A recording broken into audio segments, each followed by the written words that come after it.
Borak feel that science is indispensable guardian and caretaker of humanity. So why does Kelis Borak feel? ಯಾಕೆ ಅವರು ಆ ತರ feel ಮಾಡ್ತಾರೆ? ಯಾಕೆಂದ್ರೆ ಸೈನ್ಸೇ ನಮ್ಮನ್ನ ಕೇರ್ ಟೇಕ್ ನಮ್ಮನ್ನ ಪ್ರೊಟೆಕ್ಟ್ ಮಾಡೋದು ಮತ್ತೆ ಸೇವ್ ಮಾಡೋದು ಅಂತ ಯಾಕೆ ಹೇಳ್ತಾರೆ ಅಂತ ಕೇಳಿದ್ದಾರೆ 2017 ಜೂನ್ ಅಲ್ಲಿ. Science is our indispensable guardian and caretaker because it is only science that can ensure that we move with time safety. So ಈಗ ಏನಾದ್ರೂ ಜಗತ್ತಿನಲ್ಲಿ ಡಿಸಾಸ್ಟರ್ಸ್ ಆದಾಗ ಅಥವಾ ಎಕ್ಸ್ಪ್ಲೋಷನ್ಸ್ ಆದಾಗ ನಮ್ಮನ್ನ ಕಾಪಾಡುವಂಥದ್ದು ವಿಜ್ಞಾನವೇ ಹೊರತು ಬೇರೆ ಏನು ಅಲ್ಲ ಅಂತ ಇಲ್ಲಿ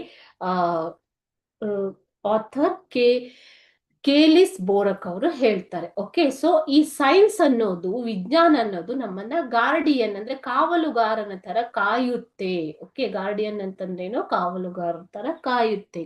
ಅದೇ ರೀತಿ ಒಬ್ಬ ಕೇರ್ ಟೇಕರ್ ತರ ನಮ್ಮನ್ನ ಪ್ರೊಟೆಕ್ಟ್ ಮಾಡುತ್ತೆ ಅಂತ.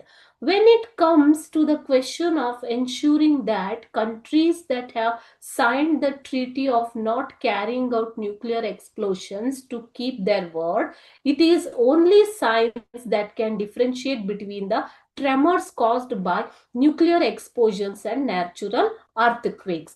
So ಯಾವಾಗ ಎರಡು ದೇಶಗಳು ನ್ಯೂಕ್ಲಿಯರ್ ಟೆಸ್ಟ್ ಮಾಡದಂತೆ ಒಪ್ಪಂದಕ್ಕೆ ಬಂದಾಗ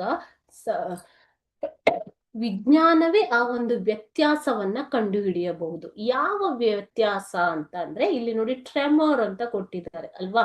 ಟ್ರೆಮರ್ ಅಂತಂದ್ರೆ ಕಂಪನ ಮಕ್ಕಳೇ. ಓಕೆ, ಸೊ ಭೂಗರ್ಭದ ಅಡಿಯಲ್ಲಿ ಆಗುವಂತಹ ಕಂಪನ, ಅಂಡರ್ ಗ್ರೌಂಡ್. ಓಕೆ, ಸೊ ಈ ಟ್ರೆಮರ್ಸ್ ಕಂಪನಗಳು ಯಾಕಾಗ್ತವೆ? ಒಂದು ಭೂಕಂಪವಾದಾಗ, ಇನ್ನೊಂದು ಏನಾದ್ರೂ ಸ್ಫೋಟವಾದಾಗ. ಓಕೆ, ಸೊ ಈ ಭೂಕಂಪವಾಗೋದು ಅದು ನ್ಯಾಚುರಲ್. ಓಕೆ, ಸೊ ಈ ಸ್ಫೋಟ ಅನ್ನೋದು that is man made. Understood? So ಸ್ಫೋಟ ಯಾವಾಗ ಆಗುತ್ತೆ? ನ್ಯೂಕ್ಲಿಯರ್ ಟೆಸ್ಟ್ ಆದಾಗ ಸ್ಫೋಟ ಆಗುವಂತ ಸಂಭವವಿದೆ. ಬಾಂಬ್ ಎಕ್ಸ್ಪ್ಲೋಷನ್ ಆದಾಗ ಸ್ಫೋಟ ಆಗತ್ತೆ ಅಲ್ವಾ. ಸೊ ಇವೆಲ್ಲ ಮಾನವ ನಿರ್ಮಿತ. ಸೊ ಈ ಭೂಕಂಪದ ಕಂಪನಕ್ಕೂ ಸ್ಫೋಟವಾದಾಗ ಆಗುವ ಕಂಪನಕ್ಕೂ ಇರುವ ವ್ಯತ್ಯಾಸಗಳನ್ನ ಕಂಡು ಹಿಡಿಯೋದೇ ಏನು? ಸೈನ್ಸ್ ಅಂತ ಹೇಳ್ತಾರೆ. ಇಲ್ಲಿ ನಮ್ಮ ಕೇಲಿಸ್ ಬೋರಕ್ ಅವರು ಇದರ ಮೇಲೆ ವಿಶೇಷ ಅಧ್ಯಯನ ಮಾಡಿರುವಂತದ್ದು. ಓಕೆ, ಸೊ ಸೈಂಟಿಸ್ಟ್ ಲೈಕ್ ಕೇಲಿಸ್ ಬೋರಕ್, so they study on the seismic waves. Okay, so they can differentiate between the tremors caused by earthquakes and natural disasters and the explosives. Okay, so they can easily differentiate whether the countries they have violated the treaty of not carrying out nuclear explosions or not. Understood?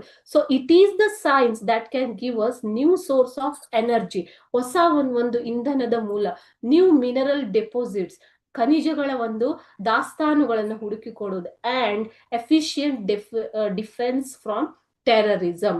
So ಆತಂಕವಾದದಿಂದ, terrorism ನಿಂದ ನಮಗೆ ಒಂದು ಸರಿಯಾದ ಸಮರ್ಥವಾದ ರಕ್ಷಣೆ ಕೊಡುವಂಥದ್ದು ಕೂಡ science, ವಿಜ್ಞಾನವೇ. So ಈ ರೀತಿಯಾಗಿ ವಿಜ್ಞಾನವೇ ನಮ್ಮನ್ನ ಸೇಫ್ ಗಾರ್ಡ್ ಮಾಡ್ತಾ ಇರೋದು, ಕೇರ್ ಮಾಡ್ತಾ ಇರೋದು. ಓಕೆ, ನಮ್ಮ ಒಂದು ಅಗತ್ಯತೆಗಳನ್ನ ನೋಡಿಕೊಳ್ತಾ ಇರೋದು, ನಮ್ಮನ್ನ ಸುರಕ್ಷಿತವಾಗಿ ಇಡುವಂಥದ್ದು ವಿಜ್ಞಾನವೇ ಅಂತ ಇಲ್ಲಿ ಕೇಲಿಸ್ ಬೋರಕ್ ಅವರು ಹೇಳ್ತಾ ಇದ್ದಾರೆ.